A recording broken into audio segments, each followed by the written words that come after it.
اللهم صل على محمد وآل محمد. اعوذ باللہ من الشیطان اللعین الرجیم.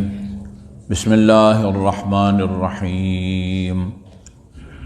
الحمد للہ الذی لا يبلغ مدحته القائلون ولا يحصي نعماءه العادون.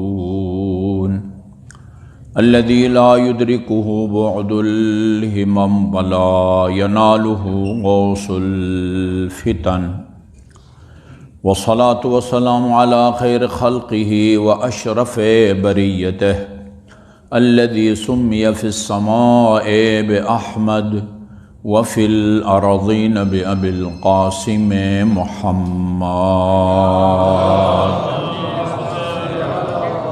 اللهم صل على محمد وآل محمد وعلى أهل بيته الطيبين الطاهرين الذين أذهب الله عنهم الرجس وطهرهم تطهيرا.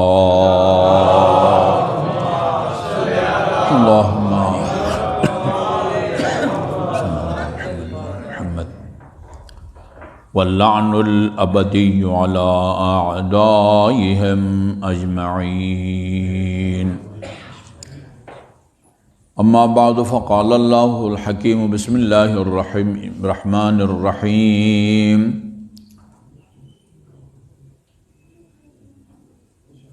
ومن کلام له صلی اللہ علیہ وآلہ وسلم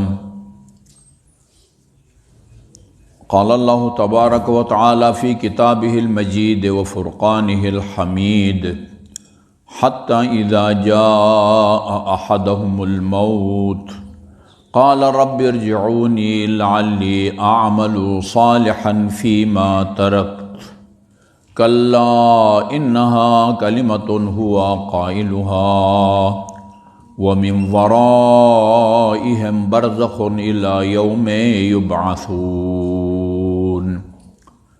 درود بھیجیے محمد وآل محمد پر. اللہم صل علی محمد وآل محمد. مومنین کرام، مجھے بتایا گیا یہ مجلس اعضاء ایک جوان سال مومن سید وجیہ الحسن، تصویر بھی دکھائی گئی، واقعاً وجیہ جوان تھا. اللہ تعالیٰ بحق محمد و آل محمد ان کے تمام گناہان صغیرہ اور کبیرہ کی مغفرت فرمائے. انہیں محمد و آل محمد کی شفاعت اور ان کے جوار میں مقام عطا فرمائے. پسماندگان کو صبر جمیل اور جزیل اور اس کا اجر عطا فرمائے. امیر المومنین علیہ الصلاۃ والسلام سے پوچھا گیا اللہم صل علی محمد وآل محمد. مولا، موت جب ایک ناقابل انکار یا ایک اٹل حقیقت ہے تو لوگ موت سے کیوں ڈرتے ہیں؟ فرمایا اس لیے کہ لوگوں نے موت کی تیاری نہیں کی ہوتی. عرض کیا مل استعداد للموت، یہ موت کی تیاری کا کیا طریقہ ہے؟ کیا کریں کہ جس کے نتیجے میں انسان کے دل سے موت کا خوف جاتا رہے؟ آپ نے 3 اعمال کو بیان کیا ہے. 3 اعمال یہ کہتے ہیں مشکل ہونا اور آسان ہونا یہ نسبی ہے. کچھ کام سب کے لیے آسان ہیں، کچھ کام سب کے لیے مشکل ہیں، اور تیسری قسم وہی کام کچھ لوگوں کے لیے آسان ہے، کچھ لوگوں کے لیے مشکل ہے. ہاں، یہاں سے ادھر تک تو ادھر تک بھی مشکل ہے. کوئی جمپ مار کے چھت کو ہاتھ لگائے، ہم سب کے لیے مشکل ہے. وہ جو کیا کہتے ہیں ان کو جمناسٹکس کیا کہتے ہیں، جمناسٹک. اچھا، وہ ان کے لیے بہت مشکل ہے، مشکل کام. یعنی ایک عام آدمی کے لیے یہاں سے یوں جمپ مار کے اچھل کے اس فانوس کو ہاتھ لگانا کم از کم ہم جتنے بیٹھے ہیں سب کے لیے مشکل ہے، سب کے لیے مشکل ہے.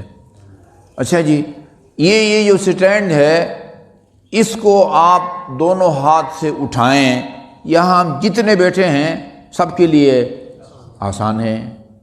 کچھ کام ایسے ہوتے ہیں جو بعض کے لیے آسان ہیں، بعض کے لیے مشکل ہے، بعض کے لیے آسان ہیں، بعض کے لیے مشکل ہیں.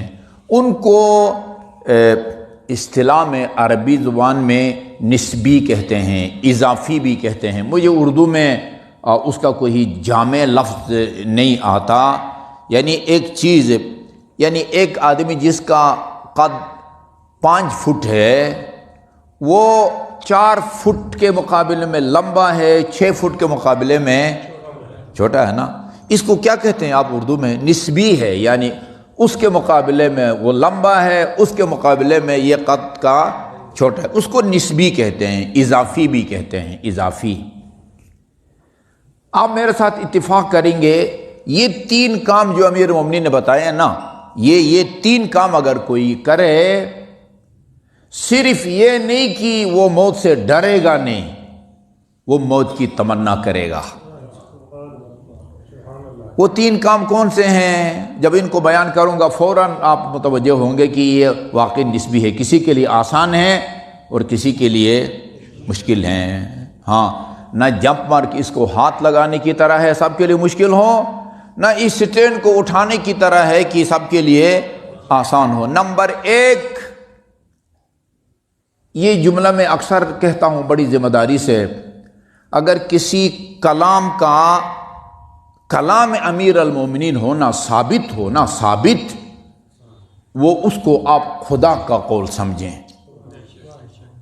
کیونکہ علی وہی کچھ فرماتے ہیں جو رسول خدا سے سنا ہو، اور رسول خدا جب تک وحی نہیں ہوتی اس وقت تک نہیں بولتے. پس صرف علی نہیں، باقی ائمہ معصومین کا کلام بھی جب ثابت ہو کہ یہ فلاں امام کا کلام ہے، امام جعفر صادق کا کلام، امام موسیٰ کاظم کا کلام ہے، کسی بھی امام کا کلام ہے، کسی روایت میں واسطے کم ہوں گے، کسی روایت میں واسطے زیادہ ہوں گے، کسی روایت میں تمام کے تمام واسطے معصوم ہوں گے، لیکن کسی روایت میں معصوم نہیں ہوں گے لیکن اثنا عشری ہوں گے، عادل ہوں گے. کنفرم ہو جائے کہ فلان روایت مستند ہے، کلام معصوم ہے، آپ اس کو خدا کا کلام سمجھیں. اس کو یہ نہج البلاغہ میں ہے، یہ نہج البلاغہ اور کتابوں میں بھی ہے. نمبر 1، پہلا کام جو موت کے خوف کو اپنے دل سے نکالنے کے لیے کرنا پڑتا ہے وہ ادا الفرائض ہے، وہ واجبات کو بجا لانا ہے. اگر آپ کہیں کہ واجبات کو بجا لانا آسان ہے یا مشکل ہے، کسی کے لیے پہاڑ ہے، پہاڑ، جان نکلتی ہے نماز پڑھتے ہوئے. کسی کو سکون نہیں ملتا نماز پڑھے بغیر. اذان کا وقت جب قریب ہوتا تھا نا، رہ جاتے تھے، رسول خدا بلال سے کہتے تھے ارحنا یا بلال، جاؤ گلدستہ اذان پر جا کے اذان دو، ہماری بے قراری کو ختم کرو. ہاں آسان ہے نا. قرۃ عینی فی الصلاۃ، قرۃ عینی فی الصلاۃ. میں نے بہت بعد مجالس میں عرض کیا ہے، پتہ نہیں خطبے میں عرض کیا ہے یا نہیں کیا، یہ جو فقہی احکام ہے نا، فقہی احکام، توضیح المسائل لے لیں، امام خمینی کی عربی میں مفصل فقہ کی کتاب ہے تحریر الوسیلہ لے لیں، منہاج الصالحین، جس طرح توضیح المسائل ایک نام کی کتاب ہے اور سب نے یہی نام رکھا ہوا ہے. اور امام خمینی کی توضیح المسائل، آغا سیستانی کی توضیح المسائل، رہبر کی توضیح المسائل، وحید کی، فلان کی، اسی طرح منہاج الصالحین بھی. سب سے پہلے منہاج الصالحین اس نام سے فقہ کی کتاب لکھی تھی آیت اللہ محسن حکیم نے. اس کے بعد پھر معمولی سی رائے میں اختلاف کے ساتھ آغا خوئی نے بھی، پھر آغا سیستانی میں بھی، ابھی موجودہ مراجع میں بھی منہاج الصالحین. آپ توضیح المسائل اٹھا کے دیکھیں، 2000 اور کچھ مسائل ہیں. وہ فقہ کے تمام ابواب نہیں ہیں. ہماری فقہ کی جو کتابیں ہیں وہ ان کے مسائل شروع ہوتے ہیں پانی کی قسموں سے. پانی کی قسموں سے، پانی یا قلیل ہے جیسے لوٹا یا مگ کا پانی، یا کر ہے یعنی ایسی ٹینکی کی جس کی لمبائی چوڑائی گہرائی 3.5 بالشت ہو. یہ نہیں کہ برابر برابر ہو لیکن ٹوٹل میں 3.5 بالشت وہ کر ہے.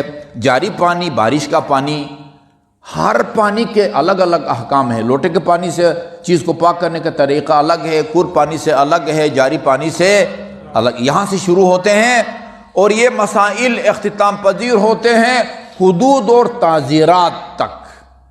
حدود اور فلاں گناہ کی یہ سزا ہے. حدود ان سزاؤں کو کہتے ہیں جن کا قرآن کی میں خدا نے سزا مقرر فرمائی ہو. جی الزانیۃ والزانی فجلدوا کل واحد منہما مئۃ جلدہ. زانی مرد ہو یا عورت دونوں کو 100 کوڑے لگاؤ. یہ اس صورت میں ہیں جب یہ غیر شادی شدہ ہوں. شادی شدہ ہوں تو ان کی سزا سنگسار ہے. یہاں تک دفن کر کے چاروں طرف سے پتھر مار کے اس کو مار دیتے ہیں. السارقۃ والسارقۃ فجلدوا کل واحد منہما. اچھا نہ السارقۃ والسارقۃ فاقطعوا ایدیہما. چور مرد ہو یا عورت ہو ان کے ہاتھ کاٹو. یہ حدود کہلاتے ہیں. تعزیر اس سزا کو کہتے ہیں جو شریعت میں مقرر نہیں ہے، اللہ تعالیٰ نے حاکم شرع قاضی کی ثوابدید پر رکھا ہے.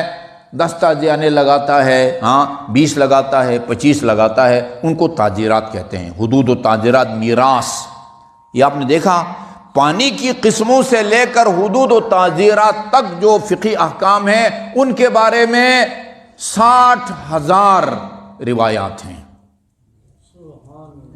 ان 60,000 میں سے 20,000 کا تعلق نماز سے ہے.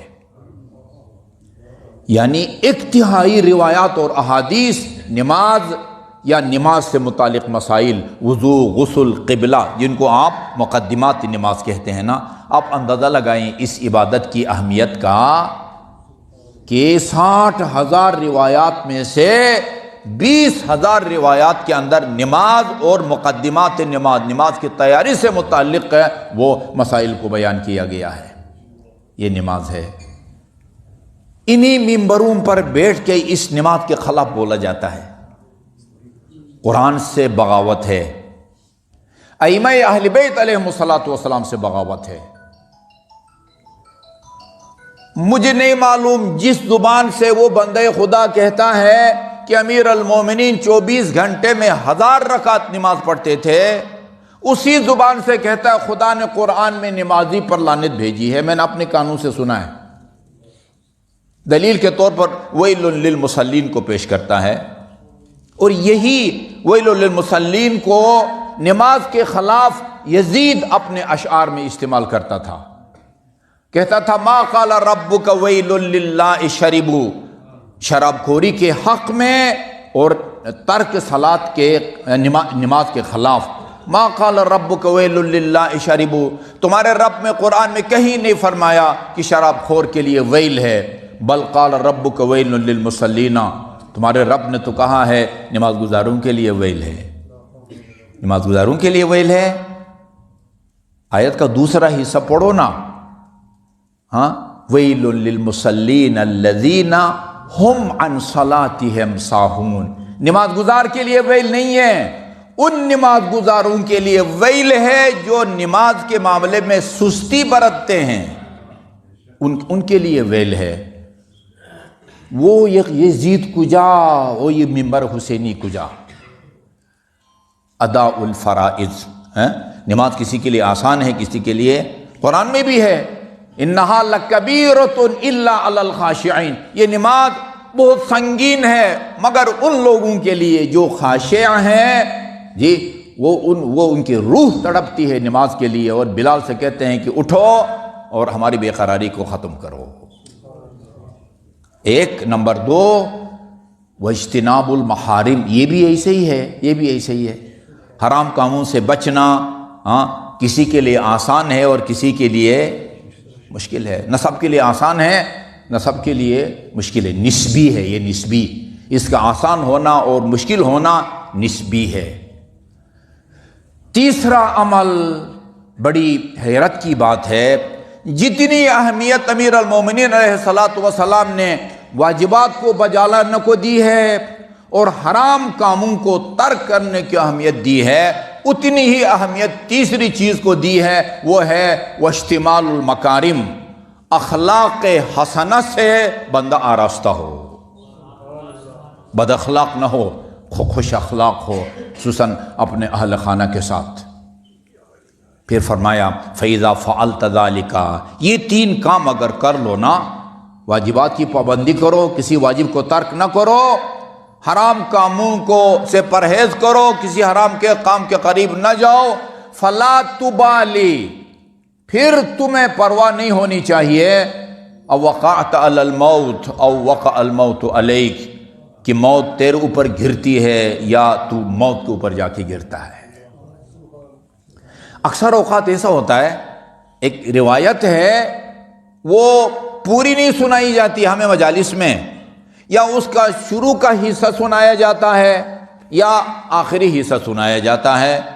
مثلا مات اللہ حب آل محمد مات شہیدہ، یہ بہت سنایا جاتا ہے، وہ اچھی خاصی طولانی روایت ہے، وہ سارا نہیں سنایا جاتا۔ اب یہ سنایا جاتا ہے کہ علی نے فرمایا ابو طالب کے فرزند کو پرواہ نہیں ہے کہ موت علی پر گرتی ہے یا علی موت پر جا کے گرتا ہے، یہ نہیں بتاتے کہ یہ جو روایت ابھی بیان کی ہے نا، اس کے آخر میں یہ فرمایا ہے علی نے، موت کی تیاری کے لیے تین کام کرنے ہوتے ہیں، ادا الفرائض، واجبات کو بجا لانا ہوتا ہے، واجتناب المحارم، حرام کاموں کو ترک کرنا ہوتا ہے، واشتمال المکارم، اخلاق حسنہ سے آراستہ ہونا ہوتا ہے، فَإِذَا فَعَلْتَ ذَلِكَ فَلَا تُبَالِ او وقعت علی الموت او وقع الموت۔ اس کے بعد فرمایا وابن ابی طالب لا یبالی او وقع الموت او وقع علی الموت، ابو طالب کے فرزند کو کوئی پرواہ نہیں ہے کہ موت اس کے اوپر آ کے گرتی ہے یا یہ موت کے اوپر جا کے گرتا ہے۔ محمد آل محمد صلوات اللہم صلی علی محمد وآل محمد۔ یہ آیت میں نے آپ کے سامنے پڑھی ہے، حتی اذا جاء احدہم الموت، یہ قبض روح کے موقع پر اس دنیا میں بہت ساری سرگرمیاں ایسی ہوتی ہیں جو ہمیں نظر نہیں آتی، شاید نادیدہ اور دکھائی نہ دینے والی سرگرمیاں زیادہ ہوں اور جو سرگرمیاں ہمیں نظر آتی ہیں نا وہ کم ہوں۔ یہ دونوں ایک سرگرمی میں مصروف ہیں جو ہمیں نظر نہیں آتی۔ میرے بولنے کے عمل کو بھی یہ نوٹ کر رہے ہیں اور آپ کے سننے کے عمل کو بھی نوٹ کر رہے ہیں۔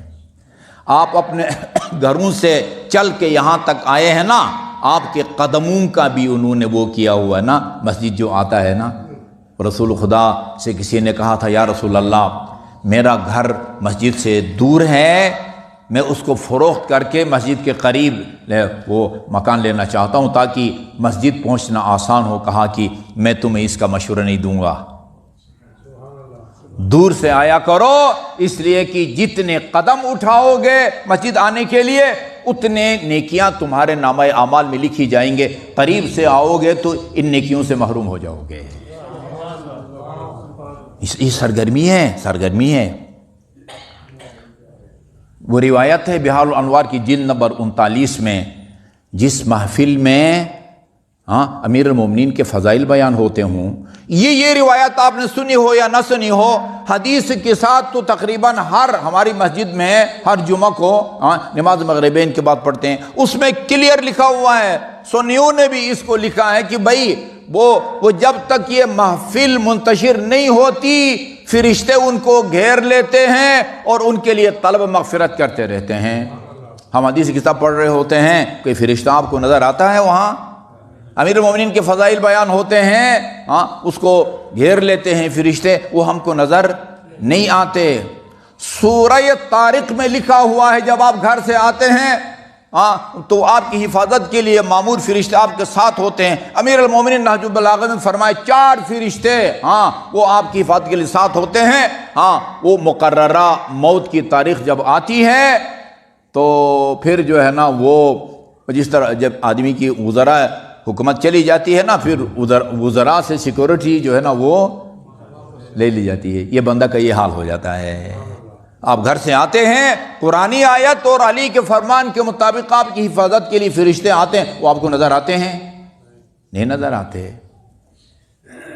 جس قبرستان میں امام حسین کا زوار دفن ہے اس قبر پر 2000 فرشتے کامل الزیارت کی روایت کے مطابق قیامت تک ان کی ڈیوٹی لگی ہوئی ہے اور ان کا کام یہی ہے اللہم اغفر لزوار الحسین، خدایا حسین کے زوار کے گناہوں کی مغفرت فرما.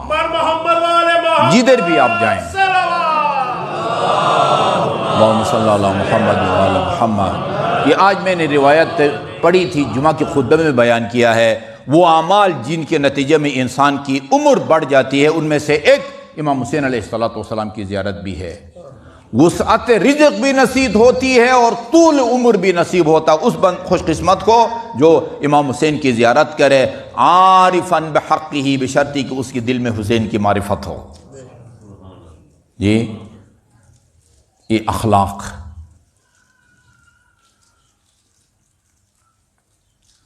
سعد ابن معاذ یہ ایک روایت کے مطابق جنت البقیع میں دفن ہیں. اس کا انتقال ہوتا ہے، رسول خدا نے اس کی جنازے میں شرکت کی، خود قبر میں اتارا. تجہیز و تکفین کے بعد آپ نے بتایا، اچھا وہ میں آپ کو بتا رہا تھا کہ وہ میں پھر کہیں اور نکل گیا. قبض روح کے موقع پر فرشتے اور مرنے والوں میں کوئی بات چیت ہوتی ہے، سوال جواب. وہ یا فرشتہ سنتا ہے وہ یا مرنے والا سنتا ہے. ہم جو پاس بیٹھے ہوتے ہیں وہ ہم کو وہ گفتگو ان کی سنائی نہیں دیتی. یہ قرآن ہے. حتی اذا جاء احدهم الموت، جب کسی کو موت آتی ہے قال رب ارجعونی، مرنے والا ان فرشتوں کے ذریعے خدا کی بارگاہ میں ایک درخواست پیش کرتا ہے، رب ارجعونی. انسان کو مرنے سے پہلے ابھی روح جسد خاکی کے اندر ہوتی ہے، اس کو اچھے یا برے انجام کے آثار نظر آنے لگتے ہیں. مجھے بتائیں جو موت کی تمنا کرتا ہو وہ جب اسرائیل آئے تو اس سے ریکویسٹ کرے گا کہ مجھے چند دن اور زندہ رہنے دو؟ یہ درخواست وہ کریں گے جن کو اپنے برے انجام کے آثار نظر آئیں. فرشتوں سے کہ رب ارجعونی لعلی اعمل صالحا فیما ترکت. آسان زبان میں خدایا مجھے ایک موقع اور دے دے، اس دنیا میں لوٹا دے. لعلی اعمل صالحا، میں وعدہ کرتا ہوں کہ ایک نیک متقی اور پرہیزگار بن کے دکھاؤں گا. کیا جواب ملتا ہے؟ کلا.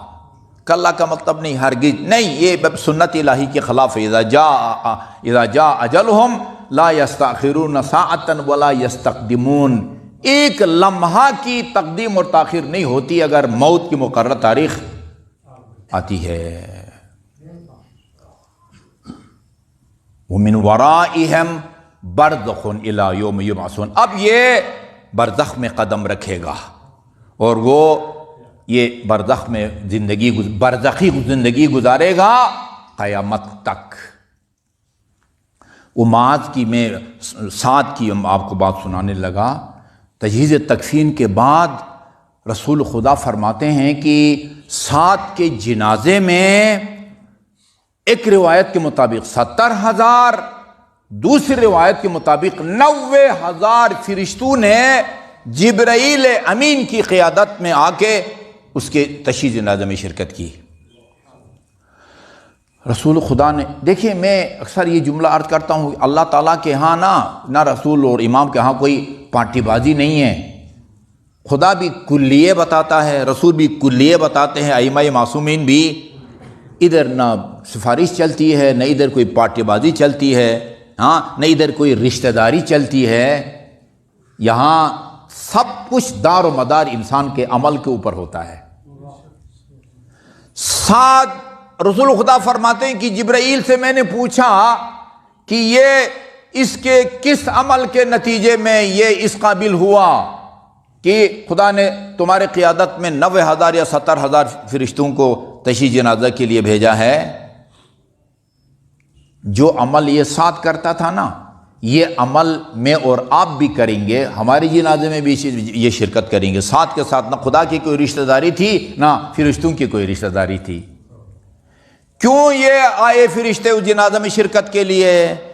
لقراءتہ سورۃ التوحید قائما وقاعدا ذاہبا وجائیا راجلا وراکبا.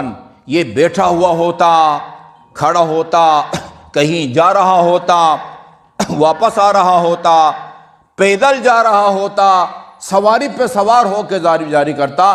اس کی زبان پر ہمیشہ سورہ قل ہو اللہ کی تلاوت جاری رہتی تھی.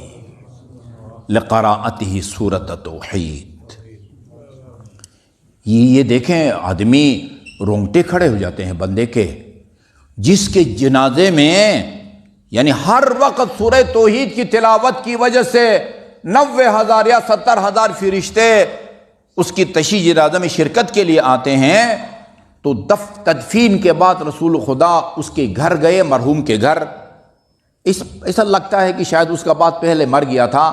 ماں کے پاس افسوس کے لیے گئے تو ماں کے منہ سے بے ساختہ یہ جملہ نکلا، ابشر بالجنت یا سعد. سعد بیٹے تجھے جنت مبارک ہو. رسول خدا نے فرمایا تمہیں کیسا پتہ چلا کہ وہ جنت پہنچ گیا ہے؟ کہا آپ نے جنازہ میں شرکت کی ہے، اپنے دست مبارک سے اس کو قبر میں اتارا ہے، اتنے ہزار فرشتوں نے اس کی جنازے میں شرکت کی ہے. فرمایا یہ دیکھو، یہ انجام کے طور پر جنت جائے گا، لیکن اس وقت فوری طور پر وہ عذاب قبر میں مبتلا ہے، اس لیے کہ اہل خانہ کے ساتھ اس کا سلوک اور برتاؤ اچھا نہیں تھا. عذاب قبر کا باعث بنتا ہے، یہ بد اخلاقی جو ہے نا عذاب قبر کے باعث بنتی ہے. یہ کوئی معمولی بات نہیں ہے کہ جو اہمیت واجبات کو دی ہے، جو عمل محرمات کو ترک کرنے کو دی ہے، اتنی ہی اہمیت امیر المومنین نے با اخلاق بننے کو دی ہے، با اخلاق. اور میں آج کی جمعہ کے خطبے میں یہ اخلاق کا ایک نیا پہلو جو ہے وہ میں سنا کے آ رہا ہوں.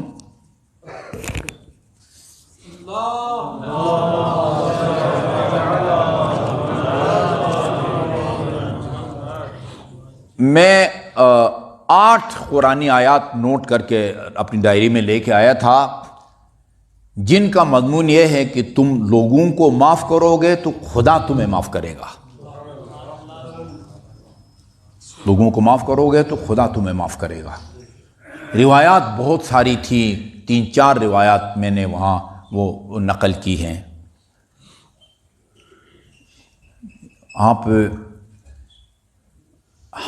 ہر کوئی اپنے گریبان میں جھانک کے دیکھیں کہ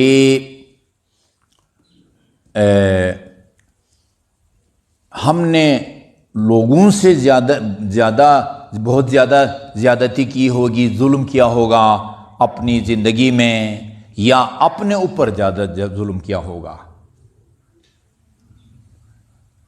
کوئی جواب دے نا مجھے. اپنی زندگی میں 70 سال میری عمر ہے، مثلا 70 سے بھی تجاوز کر گئی ہے، میں نے لوگوں پر زیادہ ظلم کیا ہوگا یا اپنے اوپر زیادہ ظلم کیا ہوگا؟ اپنے اوپر زیادہ ظلم کیا ہوگا. گناہ کبیرہ بڑا ظلم ہے، گناہ صغیرہ وہ چھوٹا ظلم ہے. تم اگر لوگوں سے کہ وہ لوگوں پر جو ظلم کیا ہے وہ تمہیں اگر معاف کرتے ہیں، یا لوگ تمہارے اوپر جو ظلم کرتے ہیں وہ تم معاف کرو جو کہ کم ہے، اللہ تعالی وہ ان تمام تمہارے گناہوں کو بخش دیتا ہے. لوگوں کے گناہوں کو یا ان کے حقوق کو معاف کرنے کے نتیجے میں۔ نعرہ تکبیر، لوگوں کے کئی حقوق ہیں، نعرہ رسالت، ملہ ایمان، نعرہ حیدری، بر محمد وآل محمد بلندتر صلوات۔ حقوق کی اگر آپ لسٹ معلوم کرنا چاہتے ہیں تو وہ ایک چھوٹا سا رسالہ ہے، رسالہ حقوق امام زین العابدین علیہ السلام کا، اتنی موٹی، میرے خیال میں تقریباً 1000 صفحہ کے برابر، وہ عربی میں اس کی شرح بھی لکھی گئی ہے۔ شیخ محسن علی نجفی صاحب کے داماد تھے سید عباس موسوی، پچھلے سال وہ کورونا کی وجہ سے جان بحق ہو گئے، انہوں نے اس کا ترجمہ بھی کیا ہے، رسالہ حقوق۔ 50 حقوق بیان کیے ہیں سید سجاد نے، 50 حقوق۔ ایک گھر کے اندر باپ کے ذمے اولاد کے حقوق، اولاد کے ذمے باپ کے حقوق۔ یہ نہ سمجھے کہ صرف اولاد کے ذمے باپ کے حقوق ہیں، نہیں، ہاں، باپ کے ذمے اولاد کے بھی حقوق ہیں۔ وہ بچے کی صحیح تربیت نہیں کرے گا تو وہ خدا کی بارگاہ میں جواب دہ ہوگا، بچے کا باپ کے اوپر حق ہوگا، دونوں کے ایک دوسرے کے اوپر حقوق ہیں۔ میاں بیوی، ان کے ایک دوسرے کے اوپر حقوق ہیں۔ اچھا جی، زیادہ جو بدنام رشتہ ہے وہ یا ساس بہو کا ہے یا سوکنوں کا ہے۔ ہاں، ساس بہو کے خلاف بولی ہوں گی، لوگوں کے پاس بہو ساس کے خلاف بولی ہوں گی نا، یہ اگر یہ ایک دوسرے کے حقوق کو معاف کرتے ہیں، اللہ ان کے معاف کرنے والے کے گناہوں کو معاف فرماتا ہے، معاف فرماتا ہے۔ امام زین العابدین علیہ السلام، اللہم صلی اللہ محمد وعلی محمد، رمضان المبارک میں وہ اپنے کنیزوں اور غلاموں کی غلطیوں کو نوٹ کرتے تھے، فلاں نے یہ غلطی کی، نافرمانی کی، فلاں نے یہ کی، موقع پر ان کو نہیں ڈانٹتے۔ رسول خدا کے بارے میں ہے کہ نہیں دیکھا کسی نے، وہ انس بن مالک جو رسول خدا کا 8 سال خادم تھا، وہ کہتا ہے کہ 8 سال میں نے رسول خدا کی خدمت میں گزارا ہے، ایک دفعہ بھی کبھی یہ نہیں کہا کہ تو نے یہ کام کیوں کیا ہے، نہ یہ کہا کہ تو نے یہ کام کیوں نہیں کیا۔ امام نوٹ کرتے گئے نا، یہ کنیزوں، خادموں یا غلاموں کی کوتاہیوں کو، ان کی نافرمانیوں کو ایک لسٹ بن گئی۔ عید کے دن سب کو جمع کیا، سب کو جمع کر کے کہا دیکھو فلاں نے یہ کوتاہی کی ہے، فلاں نے یہ نافرمانی کی ہے، فلاں نے یہ، میں تم سب کی ان نافرمانیوں کو معاف کرتا ہوں، تم اس کے بدلے خدا کی بارگاہ میں یہ دعا کرو کہ خدایا جس طرح علی ابن الحسین نے ہمیں معاف کیا ہے، اسی طرح تو علی ابن الحسین کو بھی معاف کر۔ بر محمد والے محمد زین العابدین محمد وآل محمد۔ یہ جو سنتے ہیں نا آپ حدیث رسول، اس کو ہمارے علماء نے، محدثین نے بھی بیان کیا ہے، اور اہل سنت کے اس نے بھی۔ ابھی ایک اتفاق سے میں ایسی موبائل میں دیکھ رہا تھا، وہ ڈاکٹر اسرار بھی یہ روایت پڑھ رہا تھا، ہمارے ہاں بھی ہے، قبر اما جنت من ریاض الجنہ او حفر من حفر النار، قبر یا تو جنت کے باغیچوں میں سے ایک باغیچہ ثابت ہوگی یا جہنم کے گھڑوں میں سے ایک گھڑا۔ صرف یہ قبر مراد نہیں ہے، پورا عالم برزخ ہے، پورا عالم برزخ۔ عالم برزخ کسی کے لیے وہ ایک جنت کا ٹکڑا ہے اور کسی کے لیے وہ جہنم ہے، وہ ابھی عذاب بھگت رہا ہے، عذاب بھگت رہا ہے۔ اللہ کا خاص کرم ہے کہ اس نے ہمیں یہ اختیار دیا ہوا ہے کہ ہمارے جو عزیز مرحومین اس وقت عالم برزخ میں اپنے گناہوں کی سزا بھگت رہے ہیں، آپ ان گناہوں کا کفارہ ادا کر کے ان کو عذاب سے رہائی دلا سکتے ہیں، تشدد سے ان کو رہائی، باعزت رہائی دلا سکتے ہیں ان کو اپنے اعمال کر کے۔ فرمائش کی گئی ہے کہ یہ میں اکثر بیان کرتا ہوں، غالباً سنا ہے انہوں نے، ہم جب نماز پڑھتے ہیں نا، یہ نماز، اس کے ہم کو 3 قسم کے فائدے ملتے ہیں۔ ایک، ہمارا فرض ادا ہو جاتا ہے۔ امیر المومنین نے فرمایا اداء الفرائض ایک اہم فریضہ، جس کے بارے میں رسول خدا نے فرمایا من ترک الصلاۃ متعمدا فقد کفر، جان بوجھ کے بغیر کسی شرعی مجبوری کے جو نماز کو ترک کرے وہ کافر ہو جاتا ہے۔ البتہ خدا کے منکر کی طرح نہیں کافر ہوتا کہ وہ ناپاک ہو جائے۔ تارک الصلاۃ اگر قصائی ہو تو وہ جو جانور ذبح کرے اس کا گوشت حرام ہو جائے، نہیں، اس طرح کا کافر نہیں ہے، یہ مذمت کے لیے کہا گیا ہے۔ ترک صلاۃ، اس کی صورت میں فرض ادا ہو جاتا ہے ایک۔ نمبر 2، گناہ بخشے جاتے ہیں۔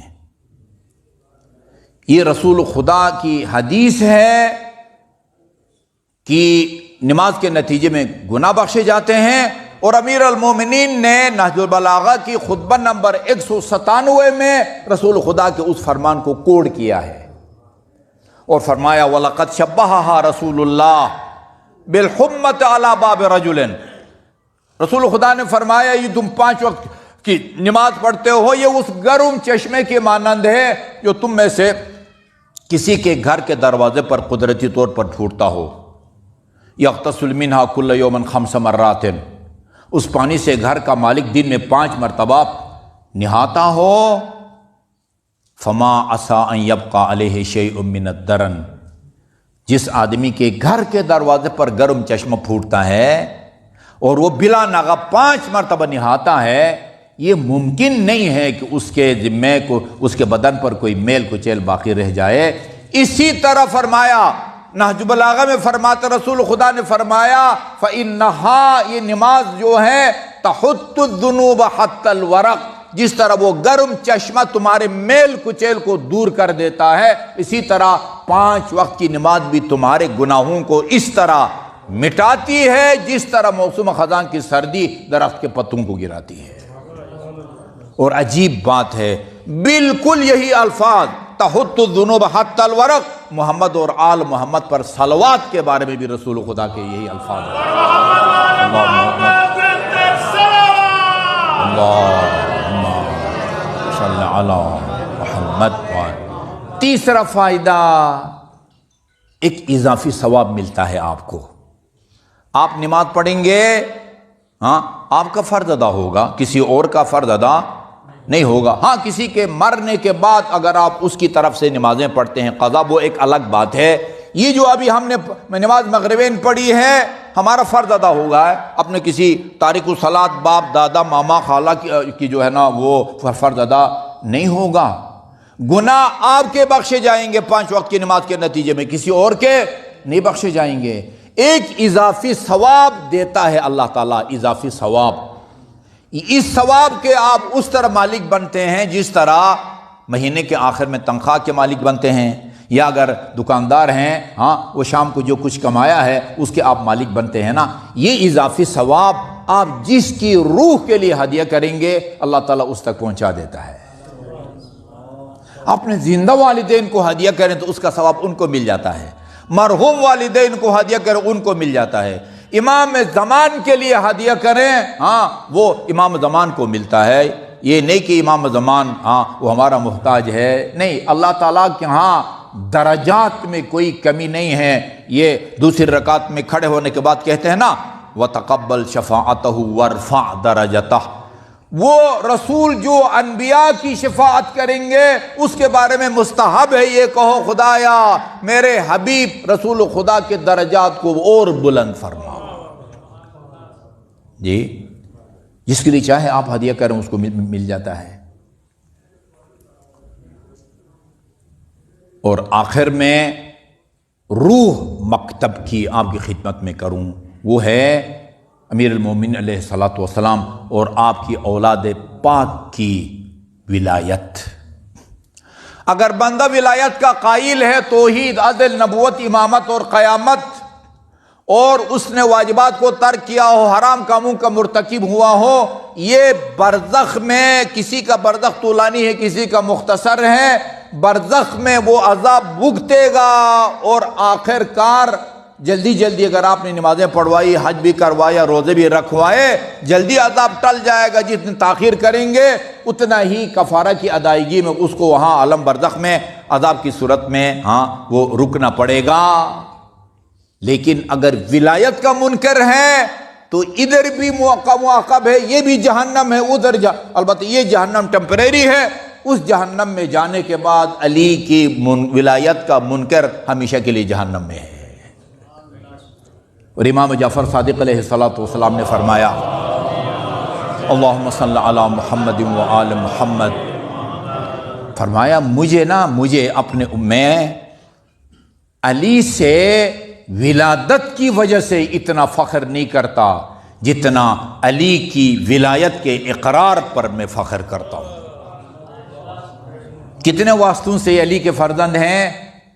جعفر ابن محمد ابن علی ابن الحسین ابن علی، امام جعفر صادق کے والد امام محمد باقر، ان کے والد امام زین العابدین، ان کے والد امام حسین کے والد علی، دو تین واسطوں سے علی علی علی کے یہ فرزند ہیں۔ میں علی کا فرزند ہوں، مجھے اس پر اتنا ناز اور فخر نہیں ہے جتنے علی کی ولایت کے اقرار پر مجھے فخر اور ناز ہے۔ اور پھر فرمایا، دیکھو نسب کے بغیر ولایت کی وجہ سے انسان کو نجات ملے گی، مگر ولایت کے بغیر نسب کی وجہ سے انسان کو ولایت نہیں ملے گی۔ ابو جہل کیا لگتے تھے رسول خدا کے؟ سگے چچا لگتے تھے، فنار سقر میں ہوگا۔ سلمان فارسی کیا لگتا تھا؟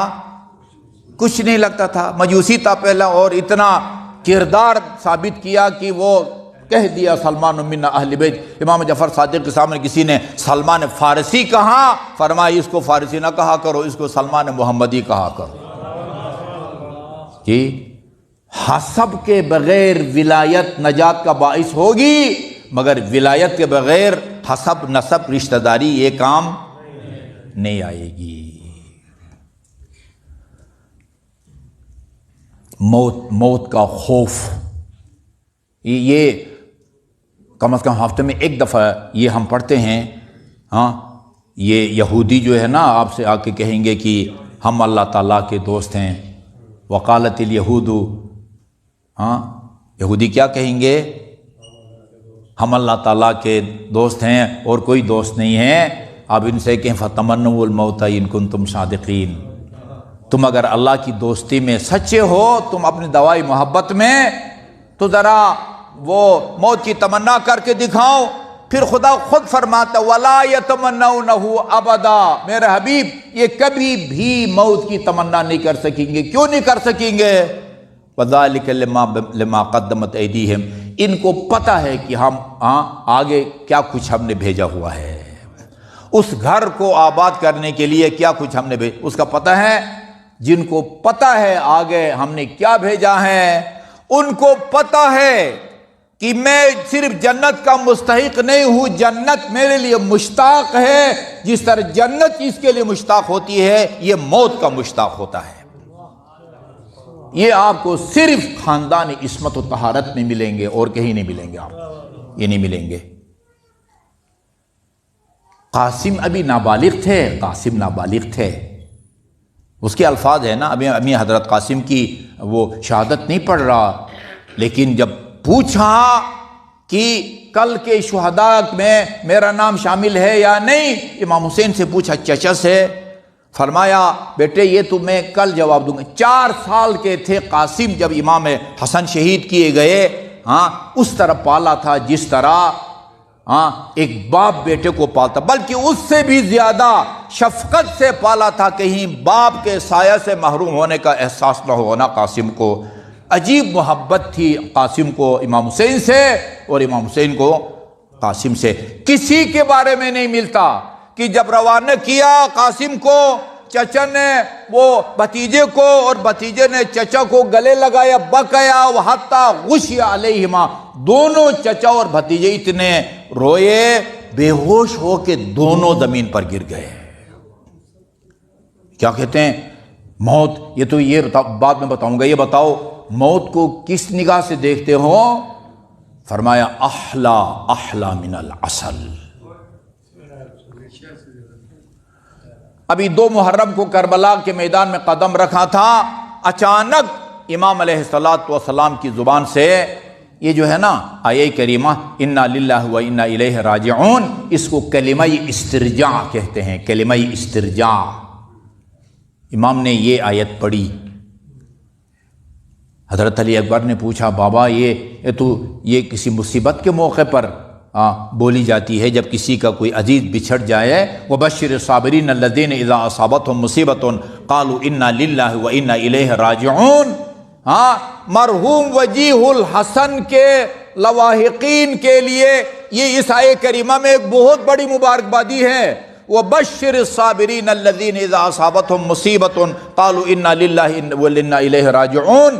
جو لوگ، ان لوگوں کو بشارت دو کہ جن پر جب کوئی مصیبت نازل ہوتی ہے وہ بجائے اس کے کہ کوئی حرف شکایت زبان سے نکالیں، انا للہ و انا الیہ راجعون کی تلاوت کرتے ہیں۔ خدا ان کو کیا صلہ دیتا ہے، تصور بھی نہیں کر سکتے آپ۔ اولئک علیہم صلوات من ربہم ورحمہ، خدا ان پر درود بھی بھیجتا ہے اور رحمت بھی ان پر برساتا ہے جو مصیبت کے موقع پر انا للہ و انا الیہ راجعون کی تلاوت کرتے ہیں۔ آپ نے کیوں پڑھا یہ آیہ کریمہ کی، کیوں تلاوت کی؟ فرمایا بیٹے تم نے شاید نہیں سنا، میں نے ہاتف کی آواز سنی ہے کہ یہ قوم اپنی آخری منزل کی طرف جا رہی ہے اور موت ان کے سروں کے ان کے ساتھ ساتھ جا رہی ہے۔ فرمایا ابتا اولسنا علی الحق، بابا ہم حق پر ہیں، حق کی بالادستی کے لیے جا رہے ہیں۔ فرمایا یقیناً ہم حق پر ہیں۔ بالکل وہی الفاظ استعمال کیے جو امیر المومنین استعمال کرتے تھے، اذن لا نبالی بالموت، پھر ہمیں پرواہ نہیں ہے موت کی، موت ہمارے اوپر آ کے گرتی ہے یا ہم موت کے اوپر جا کے گرتے ہیں۔ یہ بہت کم اہل بیت اطہار کے بچوں کے بارے میں، افراد کے بارے میں ایسے جملے سنیں گے جو نواسئی پیغمبر نے ہم شکل پیغمبر کو میدان کارزار کی طرف روانہ کرتے ہوئے جو جملے کہے ہیں نا، میں بعض مستند خطبہ سے میں نے سنا ہے، اگرچہ آیہ تطہیر کا یہ مصداق نہیں ہے، لیکن جن الفاظ میں اپنے بیٹے کا تعارف کرایا ہے اس سے اکبر کی عصمت ظاہر ہوتی ہے۔ روانہ کر کے فرمایا اللہم اشہد علی ہؤلاء القوم، خدایا گواہ رہنا اس جفاکار قوم پر، لقد برز الیہم غلام، اب ان کے مقابلے میں میرا وہ جوان جا رہا ہے۔ جملہ دیکھیں نا، اشبہ الناس برسول اللہ خلقا وخلقا ومنطقا، سب لوگوں میں شکل و صورت میں بھی، گفتار اور کردار میں بھی تیرے رسول کا مشابہ تھا۔ یہ معصوم کی صفات ہوتی ہے، معصوم کی شکل و صورت میں رسول خدا جیسا ہے، گفتار میں، گفتگو کے انداز میں بھی اور کردار میں بھی تیرے حبیب کا مشابہ تھا۔ گویا آج آگے فرمایا وَكُنَّا إِذَا اشْتَقْنَا إِلَىٰ زِيَارَةِ رَسُولِ اللَّهِ نَظَرْنَا إِلَيْهِ، ہم جب کبھی رسول خدا کی زیارت کا خیال آتا تھا اسی جوان کے چہرے کو دیکھ لیا کرتے تھے۔ گویا آج سے ہم رسول خدا کی زیارت سے محروم ہو رہے ہیں۔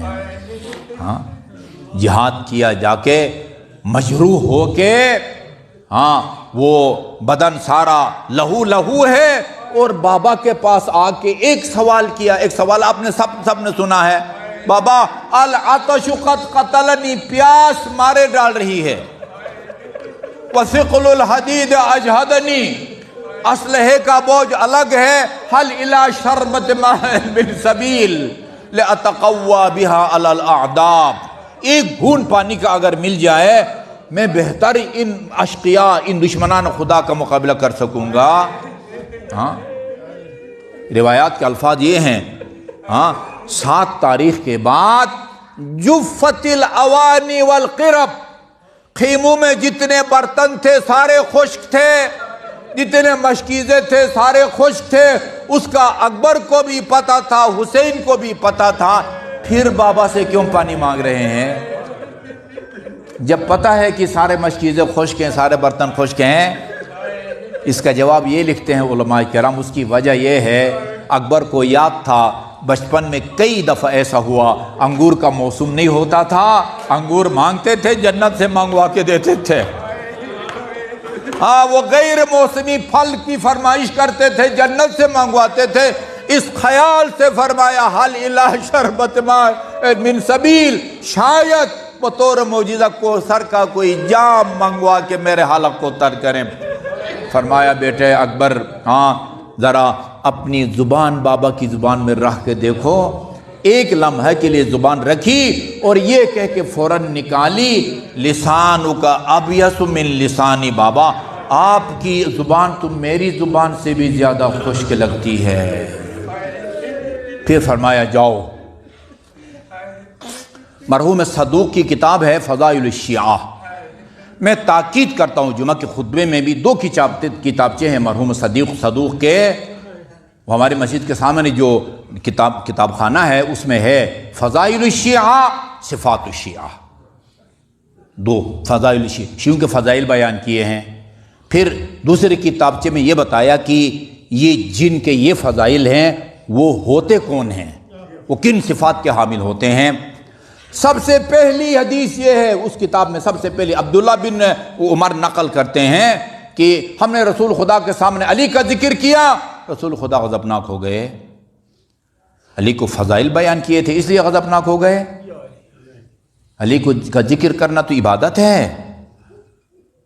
یہ رسول خدا کے پاس آ کے شکایتیں لگاتے تھے امیر المومنین کی، تنقید کرتے تھے۔ فغضب رسول اللہ، فرمایا اتذکرون من منزلتہ عند اللہ کمنزلتی، میرے سامنے اس کے خلاف زبان کھولتے ہو جس کا خدا کی بارگاہ میں وہ مقام ہے جو مقام میں محمد مصطفیٰ کا ہے۔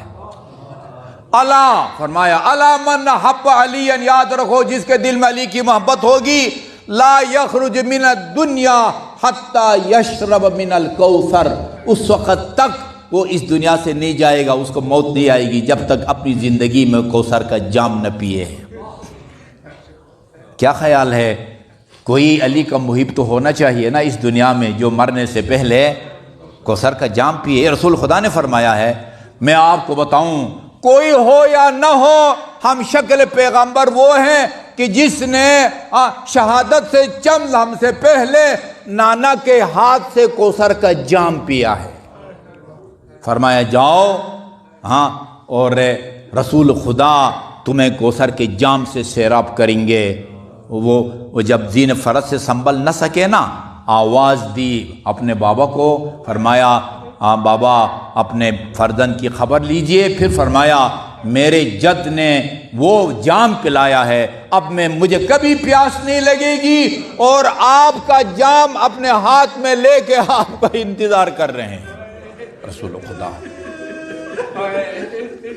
ہم ایک دفعہ کاروان میں گئے تھے، ایک عالم دین ہوٹل میں ایک مجلس پڑی تھی، حضرت اکبر کے مصائب پڑے تھے، بڑا پیارا جملہ کہا یہ کربلا کے حدود 4 محدود ہیں، کاش ہمیں اس زمین کا ٹکڑے کا پتہ ہوتا کہ وہ کون سی جگہ ہے جہاں بیٹھ کے رسول خدا نے اکبر کو کوثر کے جام، اس جگہ کی مٹی اٹھا کے اپنی آنکھوں سے لگائیں۔ بس آخری جملہ عرض کرتا ہوں، میں 1969 سے لے کر 75 تک نجف میں رہا ہوں۔ حرم امیر المومنین کے بالکل قریب خاندان آل بحر العلوم کا گھرانہ ہے، وہاں 8 محرم کو کربلا سے ایک خطیب کو بلایا جاتا تھا خصوصی طور پر حضرت علی اکبر کی مجلس پڑھنے کے لیے۔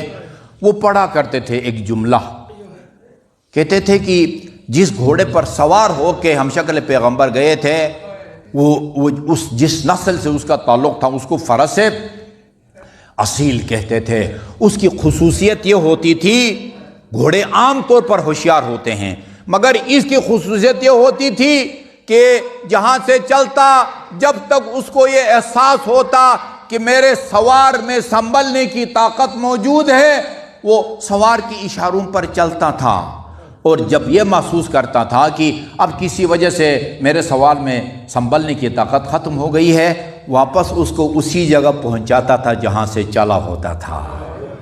ہاں، وہ برچھی لگی، سر پر بھی وہ لگے، ہاں، جس کے بعد زین فرس پر جب سنبھل نہ سکے، اپنے دونوں بازو گھوڑے کے گلے میں ڈال دی، اس خیال سے کہ یہ مجھے واپس خیمگاہ پہنچائے گا، مگر اکبر کے سر مبارک کا خون گھوڑے کی آنکھوں میں آیا، راستہ نظر نہیں آیا۔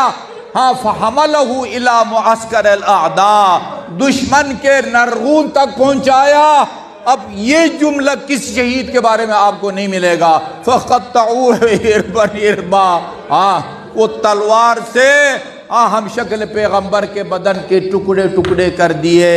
ہاں، خدا رحمت کرے، بہت پرانا نوحہ ہے، حسین لاش جوان کو لے کر چلے ہیں مقتل سے خیمگاہ تک، مگر ضعیفی قدم قدم پر اٹھا رہی ہے، بٹھا رہی ہے۔ لا اضحک اللہ سن الدہر ان ضحکت وآل احمد المظلومون قد قہروا ولا حول ولا قوة الا باللہ العلی العظیم۔